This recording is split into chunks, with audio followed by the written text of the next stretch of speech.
fiction, science fiction, horror, fantasy, crime, LGBT, thriller. You have now entered the House of Mystery. Welcome back into the House of Mystery. And joining us now, we've got another author from the Larceny Last Chances anthology. It's 22 stories of mystery and suspense. It's a Superior Shores anthology book, and it's number 4. So, there's 3 before this, so get excited. Anyway, the writer joining us now is Bethany Maines. So thank you for being here, Bethany. Well, thank you for having me. So, Bethany, how did you get involved in this criminal activity? Well, the long story is that I met somebody that wanted me to go read at Noir at the Bar. I don't know if you're familiar with it. It's a writer group where everybody comes and reads crime stories at a bar. It's exactly what it sounds like. And so I wrote a piece and I submitted it on a previous anthology, actually, Moonlight Misadventures. And then I had to read again because it went well the first time. I wrote a second story, and I was scratching around, and I was like, oh, I do love this story, and I finished it like 2 days earlier, and then I happened on a post from the Superior Shores. But the deadline was approaching for this one, and I thought, oh my God, it couldn't get more perfect. My theme is all on theme, so I submitted it, and here we are. So, your story is called The Rage Cage. So Yes. Let's talk about the premise of that. What's the basic premise of the story? The inspiration for that was a friend of mine who was talking about a person that she knows, and they work at what is called a rage cage, which, if you're unfamiliar, is a great-sounding business where you pay money to go in, suit up, and then smash whatever you want, as long as it doesn't catch on fire or cause cancer. So you can go smash all the Precious Moments collectibles, all the VCRs you want, and you get the bat or funky stick of your choice. Whatever you want to do, you can smash it in the rage cage. Sounds like Dave's house. Yeah. You start charging people to come over, and they can rage in your cage. That's crazy.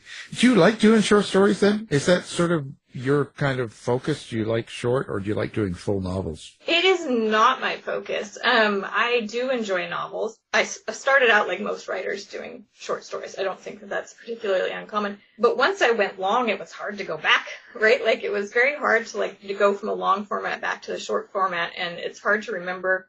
The structure is a little different, and how to approach it is a little different. Then you have, if you're out of reading short stories, then you don't, you have to go do research, as it were, which, there are worse research than having to go read short stories. Well, you mentioned, reading in public, doing the Noir at the Bar. Do you enjoy that? Do you like performing, and reading in front of people, or is that something that you kind of have to push yourself to do? Oh, like most writers, I'm an introvert. But I'm a loud introvert, right? Like, I want to see you, talk to you, hear you, and then crawl back to my hole. I really enjoy doing it. I think my family culture is such that we enjoy telling stories to an audience. I still have to push myself. I still have to I get nervous. And then I've done it several times now, and I really do enjoy it. I enjoy the crowd that turns out. I enjoy listening to the other stories. And I enjoy knowing if it works, right? Like, it's an instant audience feedback. Like, if your jokes landed. Like, yeah. It's great in that way. Do you find it difficult to write a short story?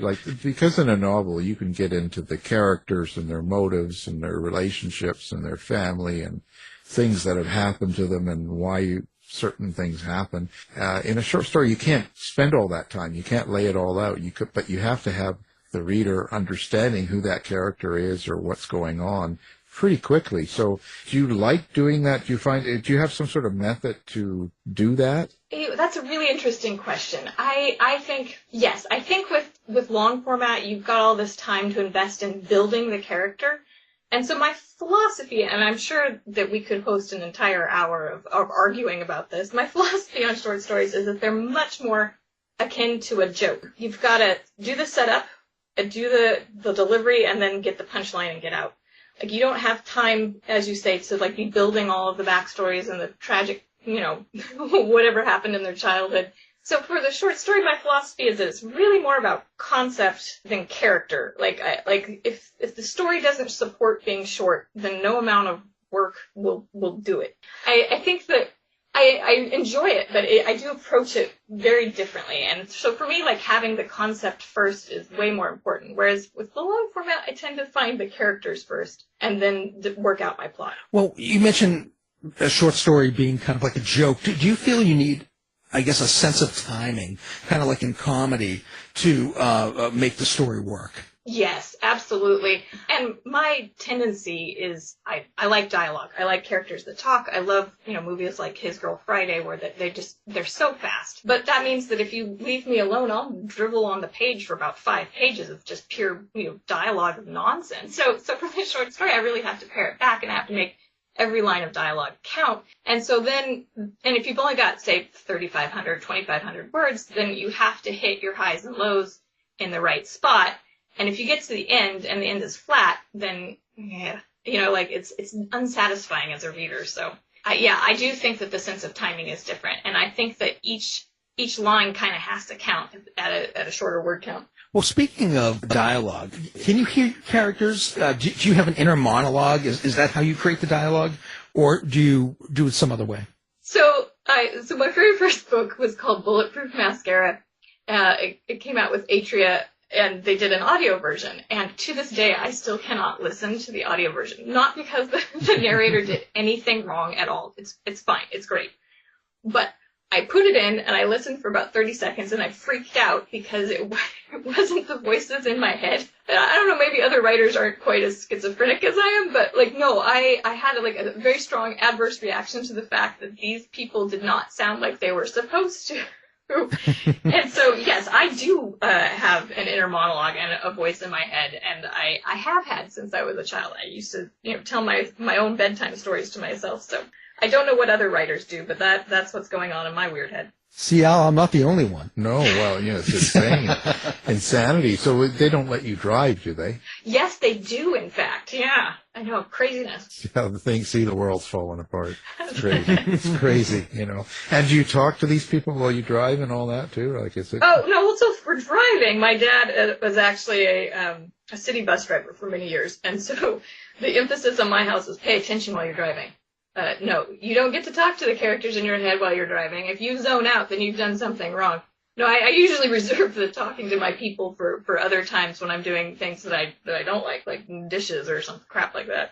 When you're planning your murders. Yes, exactly. So when you hear them like that, and so you get a specific sound of what the character is, do you also picture them? Do you actually see them, and do you see like certain actors all of a sudden, or a person at the coffee shop, and you think, wow, that person is just like that character? I do, but one of my Noir at the Bar stories was called Susie Makes Cupcakes, and I've been working on screenwriting as sort of a branch out, and I took a couple of classes, and I worked on it through online connections. I met this guy who was looking to make a short film, and he needed a script, and so I turned it into a script. And Jason Theron, who is Canadian, he's a lovely gentleman who I would work with any day of the week. He was very kind in bringing me into the creative process. And so he would do things like send me oh, here's the people I'm considering for this role. Here's the actors I'm considering for this role. And for Susie, it was easy. I was like, sold. Yeah, she looks great. Problem solved. And then we got to the bad guy, Johnny.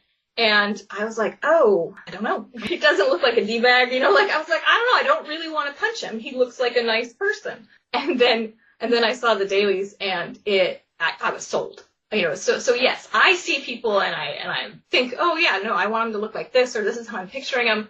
But as I've experienced is that once it moves into this creative, realm of actually people playing the parts, I can be persuaded otherwise because he did beautifully. I wanted to punch him right off the bat, which is the highest form of compliment I can pay the actor. Well, there you go. Now we know. Is there some sort of subtext in the story?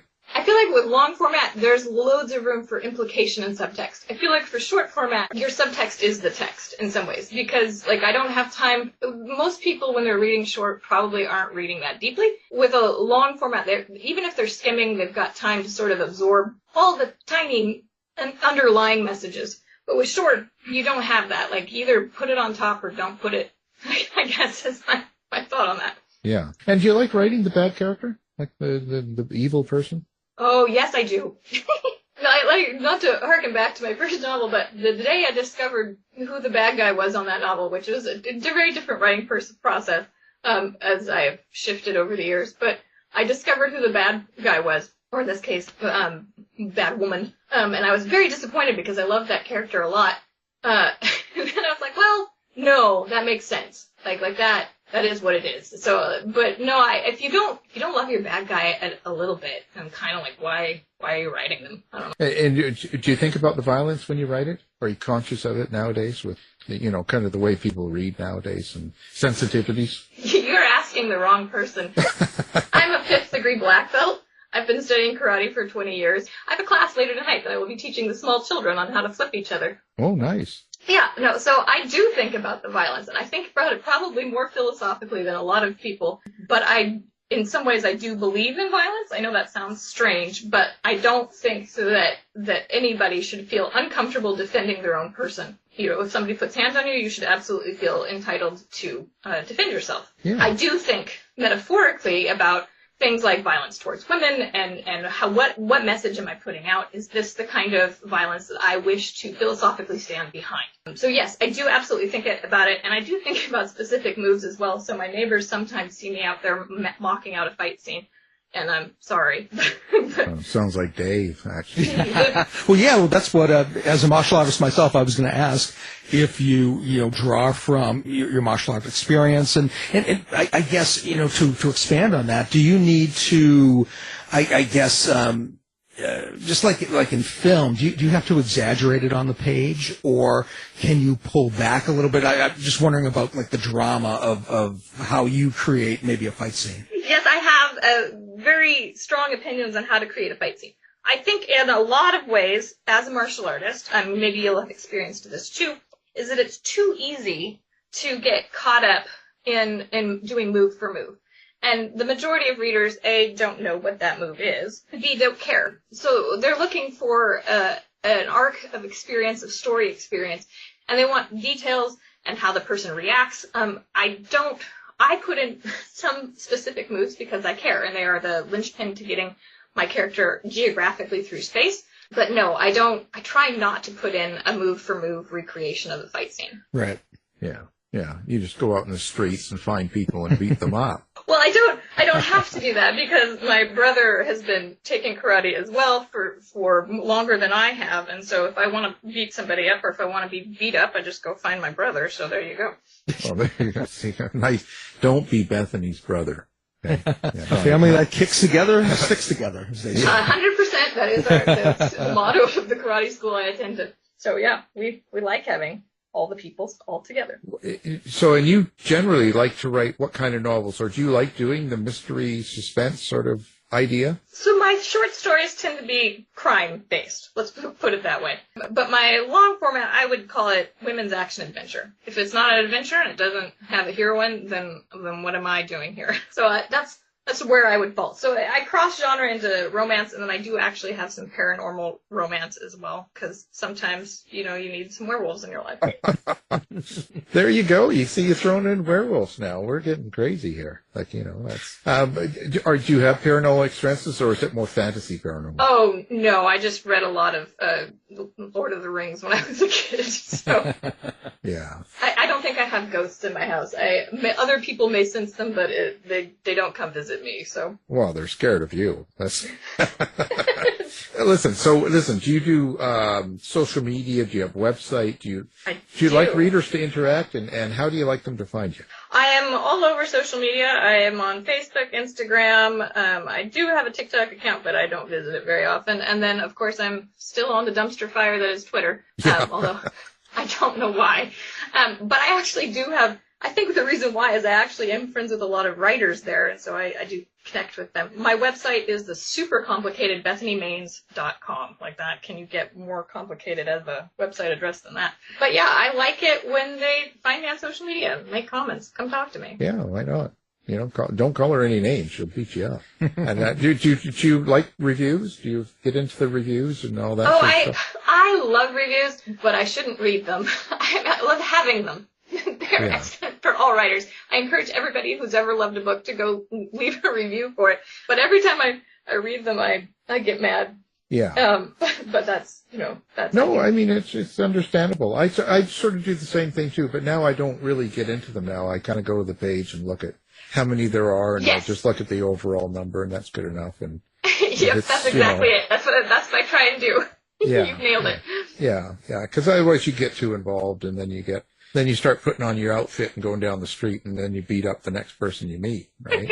All my clothes are karate clothes, Al. Like, come on.